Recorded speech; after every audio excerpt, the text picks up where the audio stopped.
something. Okay, I gotta figure this perspective out. Hey everybody, it's Friday, so it is art journal demo time.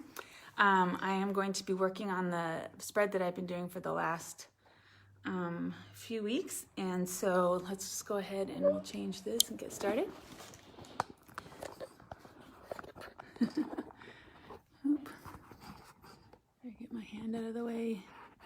Things have come loose, and so I'm not sure which I have to tighten. All right. Hopefully you can see. Looks like it. Okay. So you can see that this is the spread that I've been building on for the last couple weeks.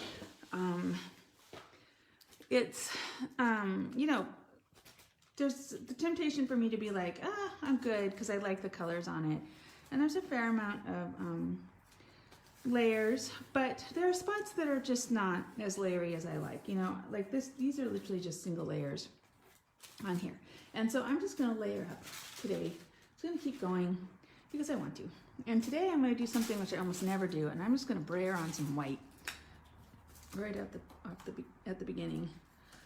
This is just Martha Stewart's Craft White. It's a slightly matte, chalky finish that I like. I've been using it in my jelly printing demos. Now, when you brayer it on like this, you're gonna get, okay, so it's interacting with the alcohol ink I had on there, which is pink. It's gonna just lie on the top of this, what's it called? Texture I already have. Brayer it out. And so the idea is that it's going to highlight some of that texture while creating a sort of overall layer on top that's going to combine, it's going to sort of tie the whole piece together, both sides, if I do it on both sides. And brayering has its own logic and organic feel to it once you put it down. So you can see here how it's highlighting these spots, but if you get a splodge, then it's going to go in around the texture. So it really is a balance between how much you have on your brayer and how thick your texture is. There, you can see that really worked to highlight there. So this can be a nice way to change the tone. This white is picking up the water-soluble colors that are on the page. So now it's picked up a little bit of that blue that's under there. That's that dye ink from Step After Eyes Ink. And I can't remember what I was saying. You can really change the tone of a piece to brayer down a color like this. It can lighten it up, it can darken it. You know, there are other ways to do this, and I'll show you another one later on once this is dried a little bit. But brayering is one way. And then, you know, where it does interact with the flat spots, it has its own uniqueness too. And, you know, this is a canvas page. No, that's a watercolor page, and this is a canvas page. And so, but both of them have a texture which you can see through the paint. Hopefully you can see how the brayer is actually picking some of that texture up. So again, adding some dimension. Okay, so here's my thing about white. It almost always does this. I almost never work with just acrylics, and so I almost always have something water soluble on there, either a Distress Spray or a Lindsay's Stamp Gang, or my favorites, you know, Step After's dyes. And so I almost never get white. It's just almost impossible for me to keep something white because it goes down. Even if I do something thick, it sucks the color up from the page and reads that color. It bleeds that color into the white. And so, you know, I almost never get white out of it. But it did lighten, and it did sort of create, you know, this sort of more cohesive background for me to continue to layer up on, which is what I'm gonna do. So I pulled out some of my favorites. I haven't played with this stencil in a while. It's got something pretty on it, but the backside is pretty flat. So I'm gonna go ahead and just do something with this. The question is what? Okay. Oh, you know what I was gonna do? I forgot. I haven't used my Eyes Ink Ice in a while. This is the translucent, transparent medium texture gel is what it's actually called, from Seth After, and it's an Aladdin product. And I was like, oh yeah, I should use that. So it's been long enough that it has literally solidified in the, like a plug. Speaking of Seth.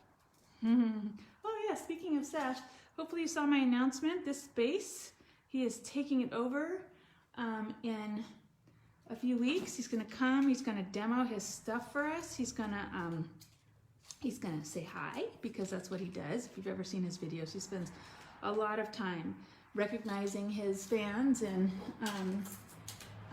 carrying on conversations with them in his live. So he'll be here for an hour or two, showing his new stuff, talking about some of his old stuff, which I have in the store. If you're a fan of his embossing inks or embossing powders, you'll have those. He'll be showing off his new stuff. So yeah, I really hope that you make a note and try to be here for it, because he is great live, and he will say hi to you if you say hi to him. And we are also going to be taking orders via the comments, which is a big thing. You know what, I'm giving up on this yellow. I'm gonna cut that off, actually, is probably what I'll do. So yeah, we're gonna be taking orders via the comments, which means that if he uses something that you like, you can be like, I want that, and we will reserve it for you and follow up with you afterwards. And so if you do that during the live, not afterwards, but during the live, if you show up, we're gonna give you 10% off whatever you order of Seth's. Not everything, because that would be crazy. All right, so you can see the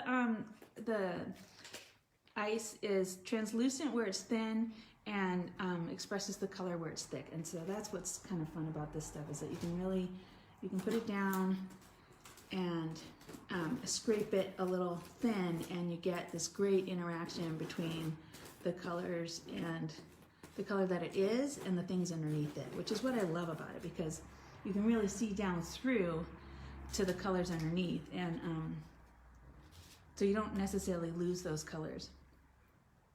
Anyway, I hope that sounds interesting to you guys. Seth After showing up here. He really is just the nicest guy. Love talking to him, and he's very busy, so we're really lucky that we snagged him. And he's at SethAfter.com if you want to check him out a little bit more, see what else he has. He's got he has lives all the time. I do not know how he has the energy for it, but he's pretty prolific. Anyway, so now I've got some purple down, and you know, it's kind of thick in the spot, so I'm just going to scrape it a little thin here. And what it's going to do is interact with the texture I have. This is a really chunky section, so it's sort of interacting with that texture there, and you can see it pooling around some of the pieces, which is great, which is what I want, this color. And so I really want to use this yellow, so I'm just going to go ahead and snip this off. This is what's nice about the pouches. If you get to that point, you can just snip off the edge, and I mean, it's just a paste, so you can squeeze it out, and let's see what I get out of this. So this is going to act, this is a, you know, being a light color is a lot more transparent. And it's worth noting too that this is a gloss finish, so it's going to be shiny. So it's going to add a little shine, almost like a glaze. And then where it's over something white or light in color, you're going to see that yellow. And it's just going to add a little bit of a hint of color. That one is. And because I'm not being very careful, it is now spread all over the place. There's something very egg yolky about this color. Easter appropriate, I guess. So yeah, Easter is what, Sunday? If you're still looking for stuff for Easter, the Makers Market, My Creative Outlet is holding their Makers Markets again. just around the corner from the shop. So you know her new location on the corner here. There's across the street, there is a, what's it called? A open lot that she has been hosting these things in. And so I encourage you to come. It's the first day that I'm going to be open to walk-ins. So you can come by the store. It is still limited to 3 people. There's still capacity limitations, but I will be open. So come on by and check me out, check her out. And she has a bunch of cute stuff. I know that Easter themed wise, so if you're looking for Easter stuff, it's a good time to check it out. Okay, so I'm gonna use this. This is a new paint that I just brought in from Aladdin, sorry. And this is their nature paint. And I just squidged some of it out, and the first bits of it were kind of separated, so I've left those over there. But I'm just gonna go ahead and add this and see what it does. So this is just me playing. Oh, I forgot that I had my texture under there, so it's smushing that a little bit. This is a very, very, very pale peachy color. I don't know if you can see that in there. So it's adding some lightness, like I was kind of hoping. So here's another way to hit that, is to get a really thin layer on your tool. You just drag it across your texture. It's going to hit those high points and highlight your texture that way too. So that is one way to bring some texture up through your colors. So now I'm just sort of scraping that in to see what it does. You can see it's interacting with that blue that's there. So it's changing color in front of our eyes, because that's what happens with that spray stuff. I'll go ahead and dry this a little bit. Do you have any eyeballs today, Kendall?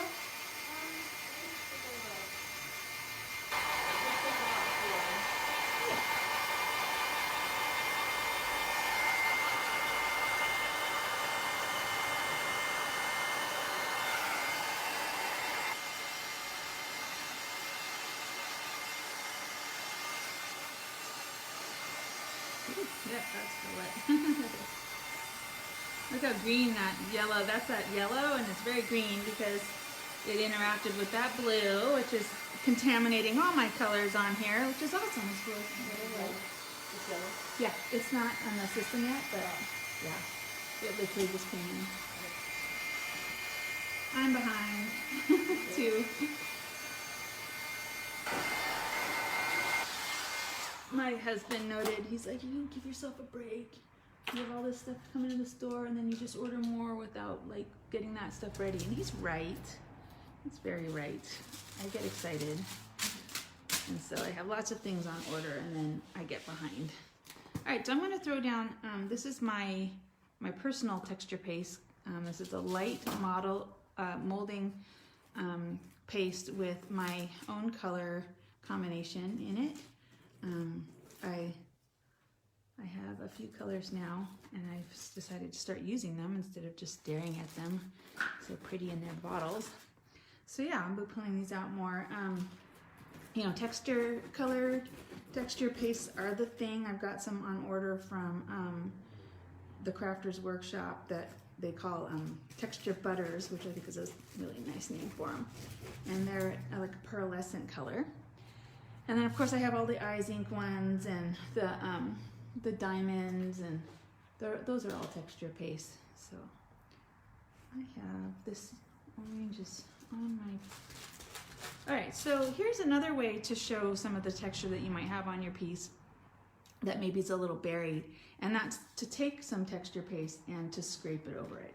And then what happens, of course the blue picked it up, but sometimes what happens is that you get a sort of ghost impression of the texture that's underneath, and I love that when that happens.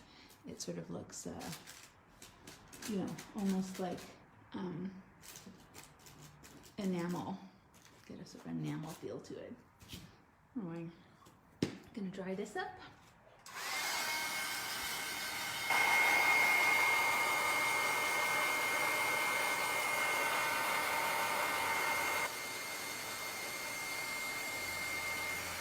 So I have really built up quite a bit of layering here. You can really see they've got the texture and the icing, the ice and my texture paste on top of it, and the yellow that I just put down. A lot going on in this section, and that's what I look for. I look for lots of interaction.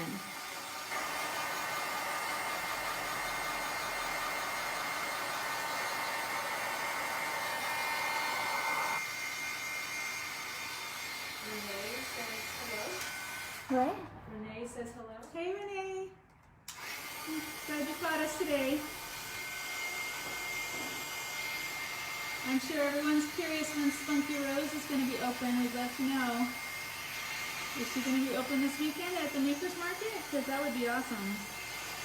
But also understandable if she's not. She's got a big operation going on there. So, you know what I'm going to do? I'm going to turn this around. I often make people or ask people to do this in my class just because when I teach, because it can really help you see, you know, a spot that you've missed. Often neglect what's close or far away from you, but also see if there's something unbalanced in a piece. If you like there to be a nice, you know,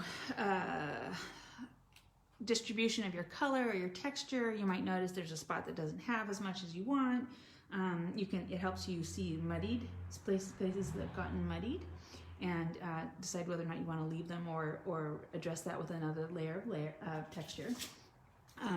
That is, so if you do have a spot that's gotten a little muddy, adding something contrasty with a texture is a great way to deal with that. So I'm going to use this sunflower yellow. Nope, that's my base.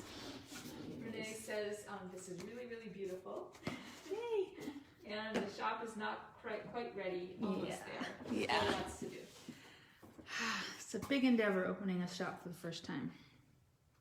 All right, so I'm going to use, this is my sunflower yellow color in the light modeling paste, and so I'm just going to put this down over this section that I felt was a little muddy. And then when I have a spot that I put sort of plunked down like that, I like to mitigate the edges a little bit so it doesn't look so much like it's just down on top. Lois says looks really good. Hey, Lois, thank you. It's nice to hear from you both. And so Saturday I am open for walk-ins, and then I'm also gearing up to have in-person classes starting in May in some form or another. I personally have been vaccinated. I had my first shot last weekend, and I am looking forward to getting the second one.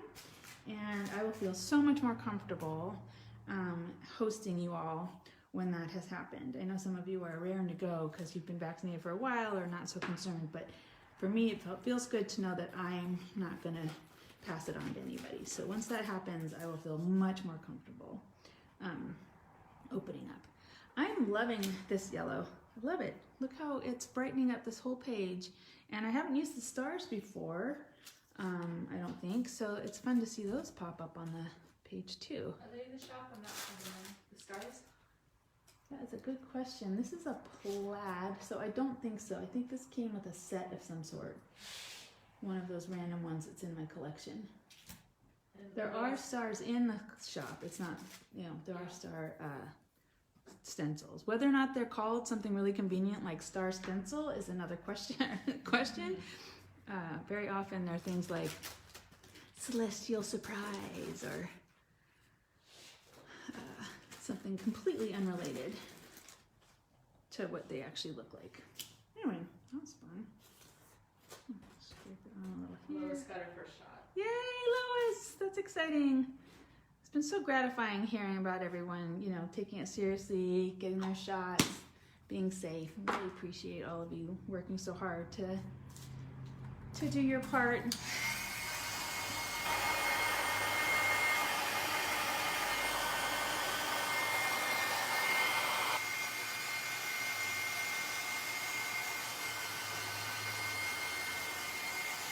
I don't know, I might be almost done with this.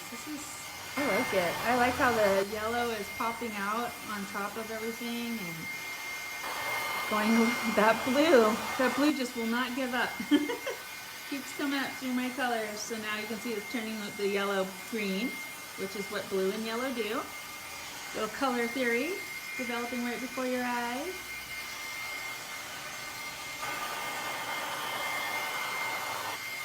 starting. Okay, you know what? Since I have it on my table, I do have the Golden High Flow acrylics on order. They are going to be here eventually, and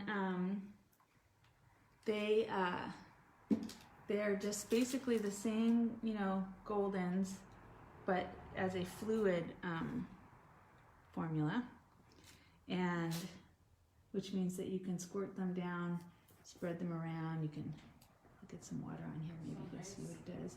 Very That looks bright. really nice, that squirty bottle. Yeah, it's nice. It is. Yeah, it's like nice little squirt bottle that gives you a lot of control. So I'm just adding some fluorescent pink because, you know. Got a couple questions here. All right. Lois wants to know if those are the same stars from yesterday. Oh, that's a good question. I'm trying to. Oh no! So the stars yesterday were, I think, were a stamp. I have to go back now and look at what I did during the jelly printing. So I think that was a stamp, not a stencil. And she'd like to know if the alcohol inks stain the gel plates. I have not noticed that, but I'm using a commercial gel plate. I'm pretty sure that if you ended up using a homemade gel plate, and some of you have the homemade ones from classes you've taken from me, it probably will. But it shouldn't stop it from working properly. A couple things to notice here. One is that that blue just will not give up. Do you see how it's interacting with the pink and going this really pretty purple color? But also, you know, because it's so fluid, it's now on the edge of my squeegee thing. What is this called? My wedge. I can also go ahead and just add a little bit to the edge and even scrape it down a little bit more, and then I can just do that thing that I was talking about where you scrape it across the top of your texture and get a nice, just a nice hint of the color. And again, it pulls that texture out for the eye and reintroduces it into your tableau. So, you know, it's a nice little technique at the end if you want to pull some of that texture out. You could also, you know, brayer it on. When you brayer it on, though, you're not going to get quite as strong a moment of color, just so you know. It's just going to be a touch, and it'll be, you know, also smeared in with whatever color you have on your brayer. If you're not a brayer cleaner, which I am not, I do not clean my brayers. Sometimes pull the color off. It's gotten really chunky, but I don't go and unless I'm doing something on my gel plate. When I do my gel plate, I do it. We'll do that for a reel. We'll pull the colors off. Yeah. I saw someone doing that. She ended up with like an actual sheet of like, almost like a decal. I bet, yeah. Yeah, Cool. and I was like, I always end up chipping at it. But I think this is done. It's a little. Spencer just got here. She said, looks beautiful. Oh, thank you. This is that moment where I'm like, do I leave it? Do I keep going? Do you see how my brayering, and I don't even have any paint on here. It's just lifting paint that's on the page, moving it around. So it's coming in. Look at how that pink is interacting with the tips of the stars I put down a little bit. And basically, I'm just picking up this, you know, it's very fluid, so it's getting on my brayer, and I'm moving it around. Ooh, look at that. Giving. We're open from 12 to 5 tomorrow? I'm open 12 to 5 tomorrow. I'm pretty sure the Maker's Market, I think it's like 11 to 4, something like that. I have to check. But it's going to be going on at the same time. Martina is now pretty well fully open, so there's a lot going on this little corner of ours. I hope you stop in. And you can come in tomorrow. You can just drop in. But if there are more than, if there are already 3 people in the store, I'll probably ask you to wait. So just be aware that it's not completely doors flung open. There's still capacity rules and, you know, my comfort level. And believe it or not, I'm only supposed to have like 6 people in the store at once anyway. So I didn't know that until I started reading the rules, and I was like, what? One person by 200 feet? That's crazy. All right, so I think this is done for today. Let me see if I can figure this out.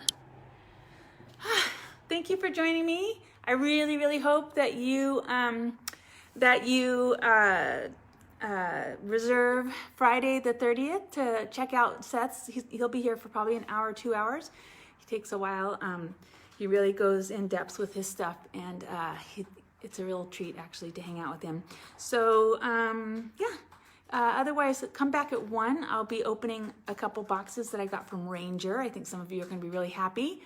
And yep, Yasmin, I am. Yasmin.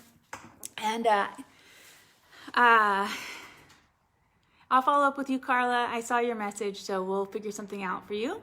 And yeah, you can make an appointment for today, drop in tomorrow, and then just, you know, keep your eye out. I'm going to be opening up more and more as things get a little more stable out there.